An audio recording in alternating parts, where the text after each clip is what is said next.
President Trump is firing back at James Comey and the deep state. I'm going to tell you all about it.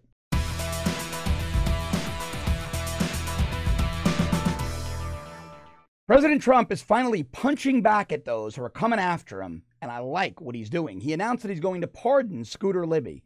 Now, for those who don't remember, Scooter Libby was Vice President Dick Cheney's chief of staff during the Bush administration. He was convicted of the same nonsense General Flynn was, the bogus process crime of lying to federal investigators. And there was a lot of doubt that Libby ever lied. Most people felt that Libby just simply didn't remember the conversation, wasn't super forthcoming as a result. And of course, prosecutors, who tend to be institutionally Democrat in the Department of Justice, went after him with a vengeance. The context of the case was the outing, the disclosure of the name of Valerie Plame, who was a mid-level CIA analyst. She wasn't a deep cover agent in country. Libby didn't leak her name. That's a popular misconception by liberals out there on social media. Libby never leaked her name. It was Richard Armitage, a former State Department official, who admitted in the media back then that he leaked Valerie Plame's name. Libby, like General Flynn, was just being strong-armed to cooperate against other Bush administration officials. Same nonsense. And he was convicted of the bogus process crime of misstatements to federal investigators. George W. Bush commuted Libby's sentence. He didn't have to serve jail time, but he didn't pardon him. Trump is coming in with the full pardon. And here's why I love it. Because it's a big slap in the face to Mueller, who was FBI director at the time, Comey, who was a senior Department of Justice official at the time, and the Bushes, the Bush family, who supported Hillary Clinton over Donald Trump in the election because Trump insulted big crybaby loser, low-energy Jeb. This is a great opening shot. Now, Trump needs to go on the offensive and use the power of the presidency to take on all of his enemies and shut this nonsense down. Mueller can't be allowed to operate for another day. Rosenstein should have been fired 4 days ago. Of course, Rosenstein being the Deputy Attorney General over at our Department of Justice. Now, President Trump is also firing back hard at James Comey. I mean, James Comey is just an insufferable, whiny crybaby, a 6'7", mopey loser who's crying to George Stephanopoulos, lying about General Kelly, caring that he was fired. General Kelly said the conversation lasted 1 minute.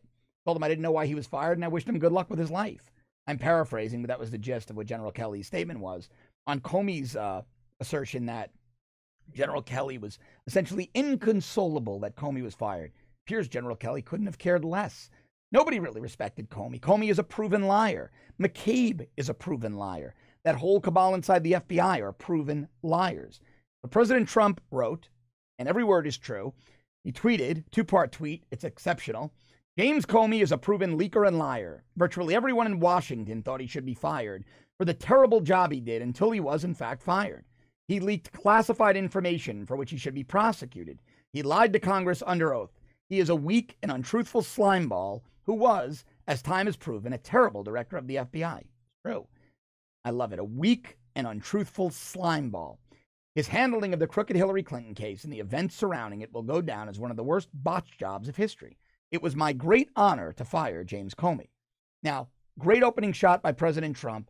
Great move pardoning Libby. What President Trump should also do, is say that unless the charges against General Flynn are dropped and vacated, he's going to appoint a second special counsel. Actually, no, he should go a step further. What he should say is, if Comey and McCabe are not criminally charged by close of business today, he's issuing a blanket pardon to General Flynn and recommending General Flynn's plea and charges be vacated. If Comey and McCabe are not charged, he should pardon General Flynn. And if they are, hell, he shouldn't pardon them. He shouldn't do a thing but push for their prosecution. He shouldn't help them in any way, shape, or form. In fact, he should use the power of the presidency and his role as the chief law enforcement officer, to make sure they serve hard jail time. And if he wants the two of them charged, or he says he'll pardon General Flynn and the two of them were charged, he should pardon General Flynn anyway. Because what's the DOJ going to do? What are they going to do? Reverse the charges? Then they lose all credibility. See, it's time for the president to start boxing them in like they're boxing him in. They're boxing him in with Mueller. They're boxing him in with Syria. He needs to stop listening to his counsel, Ty Cobb and that crew. Now, he tweeted that he has confidence in those lawyers. He said yesterday, I have agreed with the historically cooperative, disciplined approach that we have engaged in with Robert Mueller, unlike the Clintons. I have full confidence in Ty Cobb, my special counsel, and have been fully advised throughout each phase of this process. I wish Ty Cobb was a little tougher, but clearly the president knows things we don't.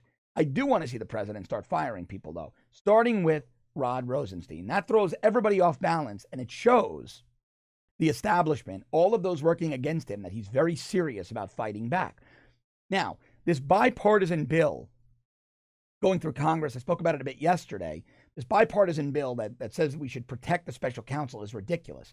I feel that it's bipartisan because never Trump Republicans who were behind the dossier, like McCain, like many others, those never Trump Republicans don't want their names revealed as this OIG report comes out and people start spilling. People start talking. There are going to be a lot of Republicans who worked alongside Democrats who removed Donald Trump from the presidency that he won with 63 million very enthusiastic votes. So I just hope the president starts to get tougher. I hope this is all an opening salvo, that these are opening shots in his offensive against Rod Rosenstein, Robert Mueller, James Comey, and that Clinton-Obama cabal. I love what the president's doing, and I want to keep bringing you these updates every day. Help me do that by subscribing to our premium service at www.therebel.media/shows. Go to your app store, download the outstanding Rebel app, and don't forget to go to firescottisrael.com and sign our petition. As always, thank you so much for watching. You have a great weekend. I'll be back with you on Monday.